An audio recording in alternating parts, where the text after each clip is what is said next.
everyone, hope you are good and be happy always. Once again, welcome to Shachi's Academy, and today we will discuss price elasticity of supply. What is elasticity anyway? Elasticity comes from the word elastic, that means flexible or that can be changed easily. Supply changes due to changes in its price. We have seen that in our another video that we have already posted. So, how supply changes? It changes directly with change in price. That means if price increases, supply also increases, and with its decrease, supply decreases. So that is direct connection between supply and the price. So what is elastic supply? The supply which can change easily with change in price. And the supply which cannot change easily with change in price is known as inelastic supply, and the former one is known as elastic supply. That means if it can change easily, it is elastic supply with change in price, and if it change in price, if it cannot change easily, it is inelastic supply. Take for example, if price of bun increases, price of buns that we have in our pav bhaji or in burgers, that increases, then it will motivate the producers to sell more of the buns. And what they will do? They will produce those buns overnight. They can increase their production easily or not. And with increase in price, they will manufacture and produce more, and they will sell more in the market. Or you can say supply more in the market. But if I say that prices of aircrafts and ships have doubled, that means they have increased twofold. Okay, and just supply 2 aircrafts in the morning to me. You will say, ma'am, you are joking. Aircrafts cannot be built overnight, because it's very difficult to make aircrafts in one day. That's why its supply cannot be increased easily, and this type of supply is known as inelastic supply. I think you got some hint of that. So let's read the definition first. Price elasticity of supply measures the degree of extension and contraction. Extension, contraction we have already seen, that is movement along the same supply curve with change in price. Contraction of supply in response to change in price. That means how much supply will increase with change in some given change in price. Say for example, if the price of a packet of bun increases by ₹2, so what will be its effect on the supply of packets of buns another morning or maybe another fortnight? So that is the measurement of your price elasticity. How do we measure that? It's a measurement of degree of change. That means what will be the extent of change in your supply due to some given change in price. If price changes, your supply changes with what amount? That is your price elasticity. As we have seen, supply of buns can be increased very easily with increase in price, but supply of aircrafts and ships that are difficult to manufacture cannot be increased very easily, and that's why this type of supply elasticity is known as inelastic price supply. Okay, so here we can see the measurement methods of price elasticity of supply. There are 3 measurement methods. That is, number 1 is proportionate method, second one is alternate method, and third one is the geometric method. And we have framed a code for that, PAG. This is not for your liquors, etc. This is PAG. That means proportionate, alternate and geometric methods. Let's discuss them one by one.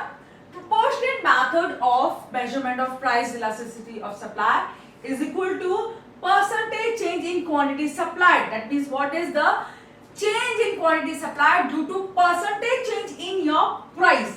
If there is given change in price, what will be the percentage change in your supply?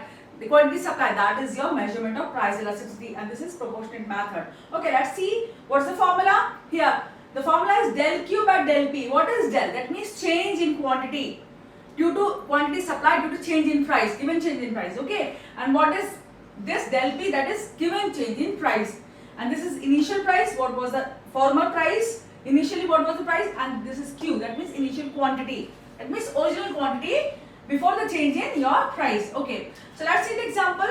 Example here is any producer sells 400 units. Take for example, a producer of buns or breads, etc. sells 400 units of buns at price of ₹10. Suppose a packet of bun costs ₹10. At that price, that producer is selling 400 units of buns. Okay, now the price falls to ₹5. And now he is selling at 200 units at price 5. That means when price has fallen, he is selling now 200. That means he is demotivated now. He is selling lesser quantity of his buns due to decrease in price. That means when price has decreased, your quantity supplied has also decreased. So there is that relationship now. What we can see, initially what he was selling 400 units. Later on, what he decided to sell, that means 200 units. So 400 minus 200 is 200. So that is change in quantity is 200 units. Now, what was the initial price? Formerly, what was the price initially? That was rupees 10. So if this is price, then what was the change in price? Rupees 5 only, because 10 minus 5 is 5. Okay, that's so simple. Now, we can see here the calculation. You can just cancel the zeros. 0, 0, 0, 0 cancel. 5 ones are, 5 twos are, 2 ones are, 2 twos are, and 2 ones are, 2 ones are. So elasticity of supply is 1. Simple. Now, we can go for another method now, alternate method. Alternate method is almost same like your proportionate method. The formula is almost same, but you just need to see here, you just have to calculate the delta Q and delta P over here. See, here it was delta Q, but here what you are doing, Q1 minus Q, that means the initial, that means final, the new quantity minus the old quantity. What is the new quantity? 200 minus the old 400. And what is the new price? 5 minus the initial price, the former price, what was that? 10.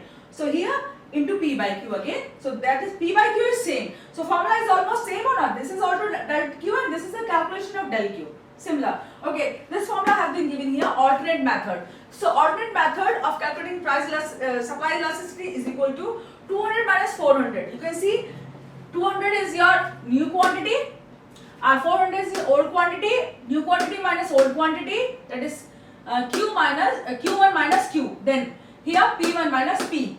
Okay, into P by Q is equal to minus 200, because 200 minus 400 is minus 200, because you get negative sign, of course. Okay, you are subtracting bigger quantity from the smaller, because 200 is smaller. So minus sign over here, minus here also, because 5 minus 10 is minus 5 into 10 by 400. This is 10 by 400. Now calculate this. Again the answer will come same. 5 ones are, 5 twos are, 2 ones are, 2 twos are, 0, 0 cancel from here. 2 ones are, 2 ones are. The answer is 1 again. So answer comes same with both the methods. Now the third is geometric method. Geometric method is utterly easy. What you need to do, just draw 5 L's. I have told you to draw 5 L's. I am just drawing them again. 1 L, 2, 3, 4 and 5 L. Okay, this is 5 L's we have drawn. Then OX, Y, OX, Y, OX, Y, OX, Y, because OX axis and Y axis, OX axis, Y axis. This is very simple method. Whenever you have to draw any graph, just draw an L, a big L like this. Then write origin O, then X axis here and Y axis. This is so simple, and then draw any graph in that. So here number 1 is your elasticity of supply is equal to 1. You need to remember 5 curves in elasticity of supply. Here the curve which passes through your origin, which starts from origin, is your elasticity of supply is equal to 1. Next curve you have to draw from your y-axis. The curve which starts from y-axis, elasticity of supply is equal to 1. Sorry, greater than 1. That means this is flatter curve. You need to see here. Here the supply curve is flat. So that is flat curve is elasticity of supply is greater than 1. You have seen in demand elasticity also. Now here where your supply curve starts from your x-axis, the elasticity of supply is less than 1, because this curve is steeper. You need to remember this also. Starting from y it is more than 1. Starting from x it is less than 1. Starting from vertical to x. Now the another curve is vertical to x, because here change in price is causing no change in your supply.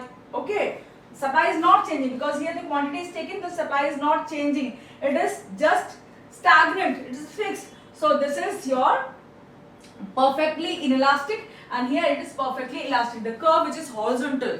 So another curve you have to draw horizontal to your x-axis y, because you can see here the supply is changing proportionately in your change in price. Here you can see the change in price is equal to change in supply. It is changing. That means elasticity supply is equal to 1. Unit elasticity. Another one is flatter curve. That means change in your price is less than change in your supply. When supply changes more than, or quantity supplied more changes more than your change in price, it is known as elastic supply.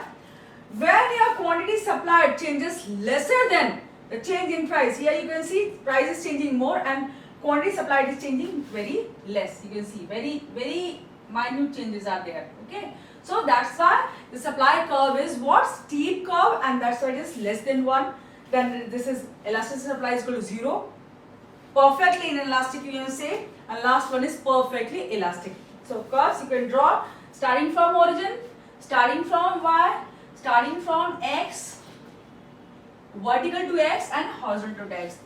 These are 5 curves of your elasticity. The factors affecting the price elasticity of supply are: number 1, inputs. If inputs are very costly, they are very rare, then supply will be inelastic. Then natural constraints. If things cannot be produced very easily because of natural constraints, like it is difficult, they can be produced in some certain season only, then also supply will be inelastic. Risk. If the production is very risky to be done by producer, then supply will be inelastic. Then perishable commodities. If commodities in question is perishable, then supply will be inelastic because they have very short shelf life. Then cost. If the cost involved in production of certain commodity is very high, then supply will be inelastic. Then time. If it requires a lot of time to produce anything, then supply will be inelastic because you have to wait until that time for 6 months or maybe 1 year. Like in aircrafts, you have to wait for 1 year, 2 years. Then technical production. If technical production is very highly specialized technique has to be used, then you have to wait for a while, and the production is not easy to be done, just like in case of your aircrafts and ships, and the supply will be inelastic. So elasticity of supply depends on all these factors. They are very easy to understand, just you need to write two lines. Okay, so I hope this topic is clear to you. Now if you have any problem, just write to us, and thank you, take care, God bless you.